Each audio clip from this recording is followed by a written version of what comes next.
প্রথমে দুটো মাছ ভেজে নিলাম, ভেজে নিচ্ছি। আমি আমার বাচ্চাকে দু বছরের বাচ্চাটাকে যে রেসিপিটা খাওয়াই সেটাই আজকে আপনাদের সাথে শেয়ার করব। প্রথমে আমি মাছটা ভেজে নিয়েছি, তারপর একটু কালো জিরার ফোড়ন দিয়ে দিলাম, সাথে পেঁয়াজ কুচি দিয়ে দিলাম। পেঁয়াজ কুচিটা আস্তে আস্তে নাড়তে থাকবে। লাল লাল যখন ভাজা হয়ে যাবে তখন আমি আলু আর গাজর প্রেসার কুকারে সিটি মেরে রেখেছিলাম। পেঁয়াজটা যখন লাল লাল ভাজা হয়ে যাবে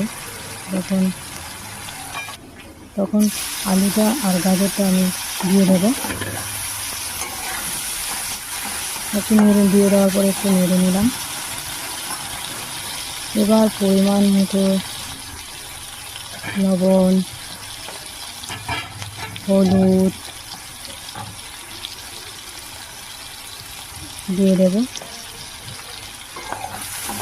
তারপর আবার নেড়ে নেবো, হালকা করে ভাজতে থাকবো, বেশি ভাজবো না, কারণ অলরেডি আলুটা আর গাজরটা সেদ্ধ হয়ে গেছে। ওর এখন খুব কম বয়স, সেই জন্য আমি বেশি ভাজি না, সেদ্ধ করেই রাখি। দেখতে পাচ্ছি এরপরে আমি একটু হালকা ভাজার পরে ভাজা মোটামুটি হয়ে গেছে, জল দিয়ে দেবো। এখন জলটা দিয়ে দিলাম।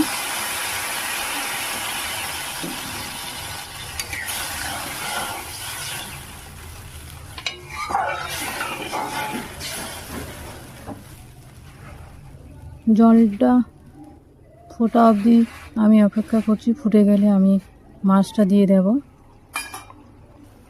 দেখতেই পাচ্ছেন জলটা ফুটে গেছে, মাছটা আমি দিয়ে দিলাম। ওর জন্য আমি 2 পিস মাছই দিই, গাজা মাছ খেতে পারে না, পেটি মাছটাই দেওয়া হয় ওকে, কারণ ও খুবই ছোট, মাছটা বেচতেও ভয় লাগে।